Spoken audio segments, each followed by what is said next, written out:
Okay, good evening.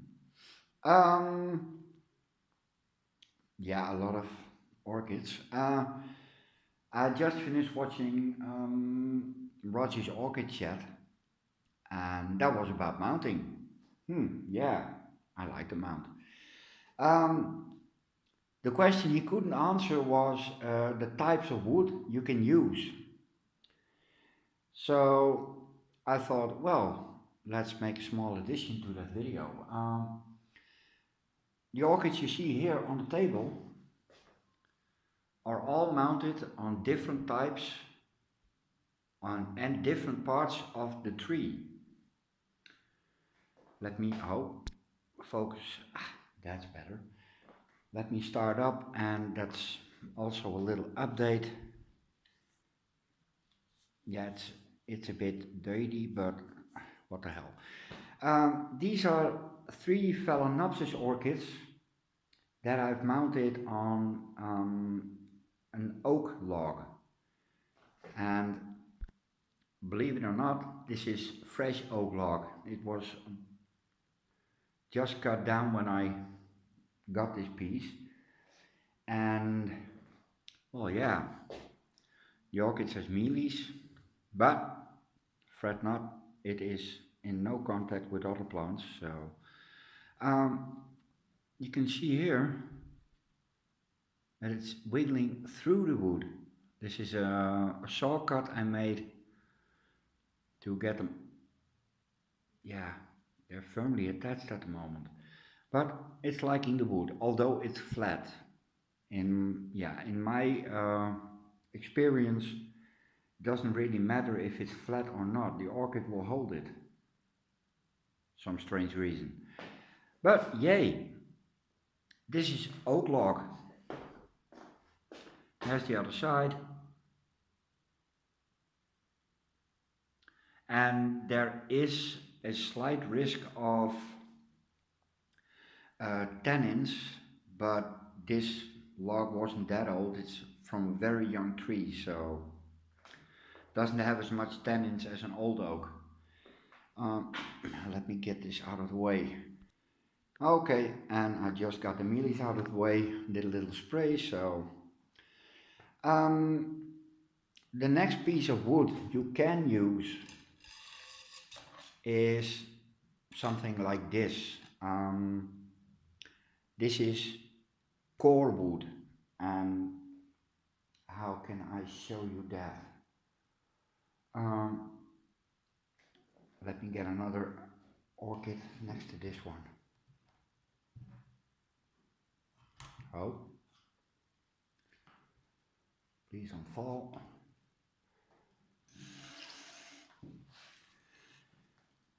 Um, core wood. This is a Brassia shelob, and it's growing on beech wood. And if you know a little bit about the structure of a tree, this is the very inside of the tree. On this was an extra layer, and on that is the bark. Now, beech bark is very thin, so that's, yeah, you can't use that anyway. But this is a piece of cork.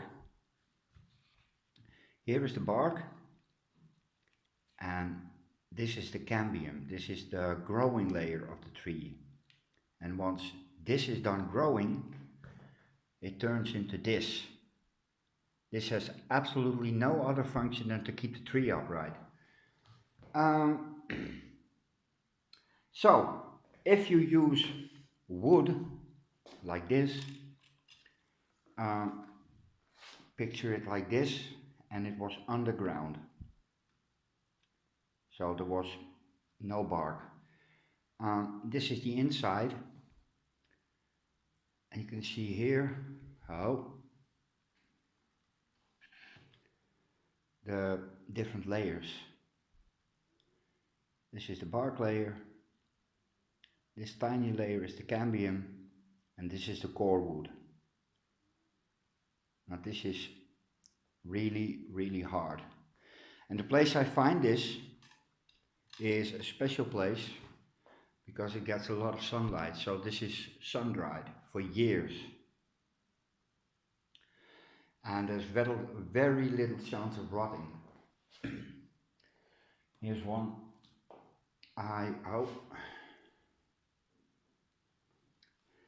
Yeah, I'm gonna hang some orchids up again. This is something I found, yeah, just a few days ago. It's still drying, but it is,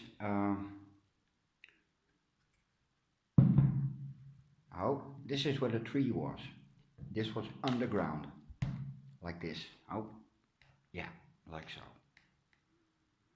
This is also very, very hard, and you see here, that soft wood,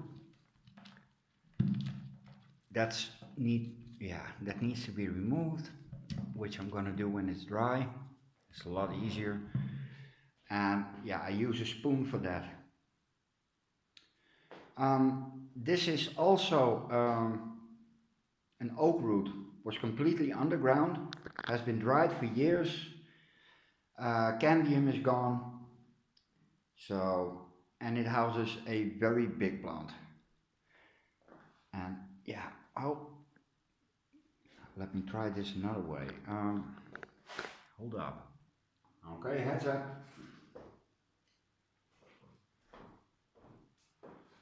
I hope this is in frame.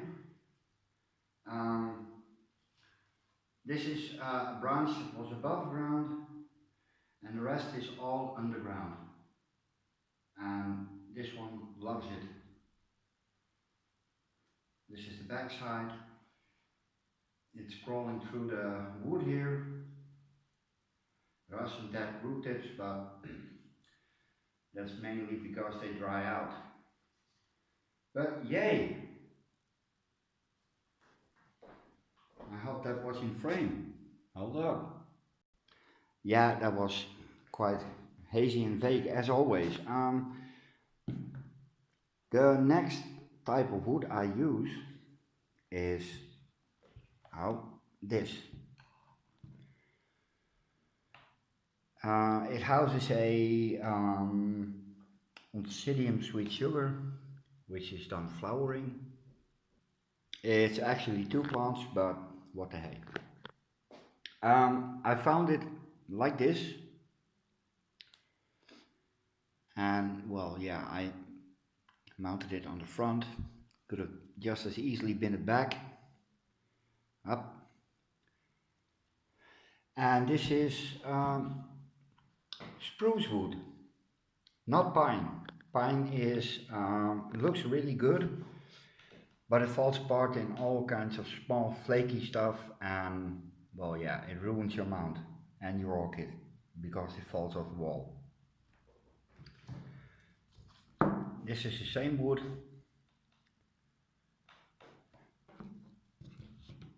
Here is the cambium layer, but with spruce that's, yeah, not really a problem. So yay, spruce wood. I have no idea what the English or American name for this spruce is, but they get big, really big. This one is on a piece of driftwood. It's an old plank which I found in fresh water, not salt, because if you use driftwood from salt water, it is completely permeated with salt, so you can flush 1,000 years and not get rid of it. Oh, back to your spot. Oei.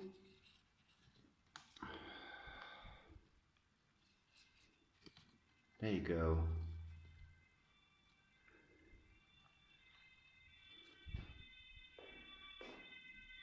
Hey, my first ambulance. Yay! That never happened before. Well, we have an ambulance post, 50 meters away.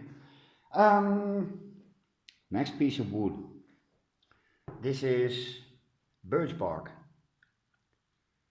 And well, if you pick the right birch, they have enough to grip onto. So I got this piece because it was nice and hollow and it fits the orchid.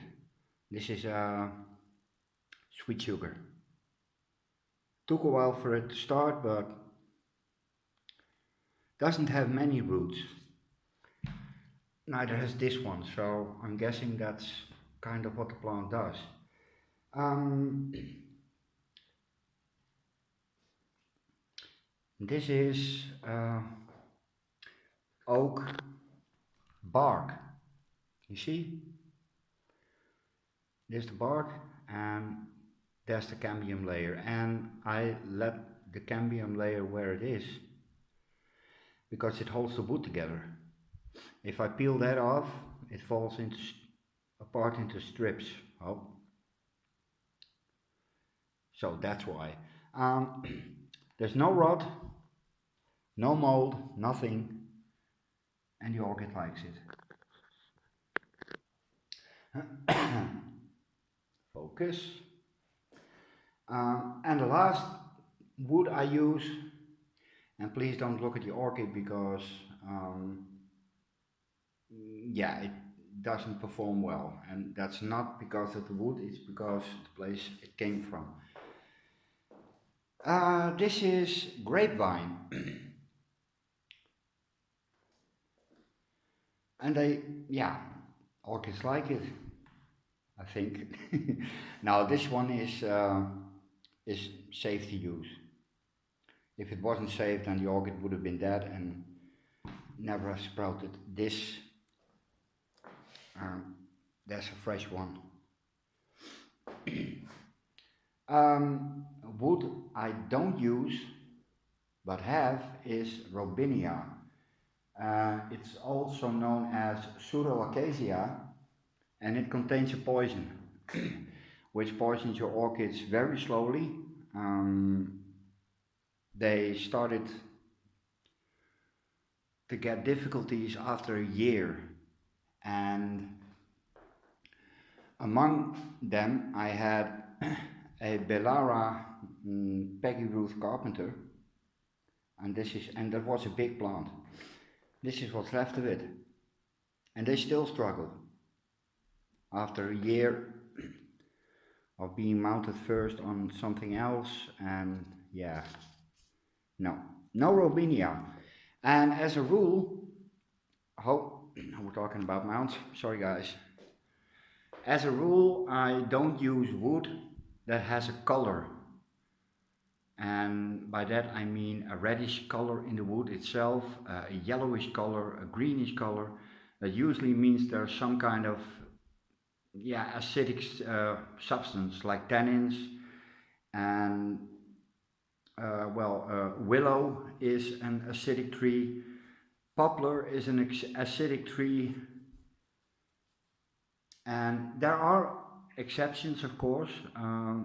Some people use gorse, which is yellow on the inside, but it seems to be, doing fine. But the following are it's Sunday afternoon, and that's a bit like Monday morning. The types of wood I've shown here are all okay. This one has been on that piece of beech for 3 years. It needs to come off, but that's completely something else. This one also has been on this piece of driftwood for 3 years, and they like it. Yeah, it's really Sunday afternoon. Damn.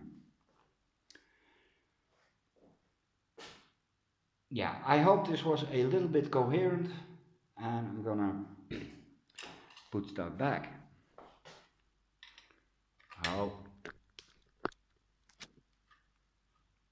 sorry. And as you can see, I use more core wood. Another thing. if the roots get bigger than the mount, and in this case this is a keiki from the Linguella,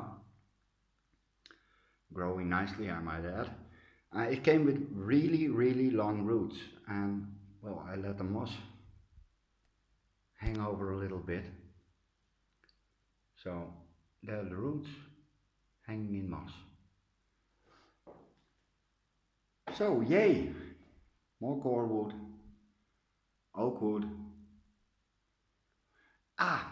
Before I forget,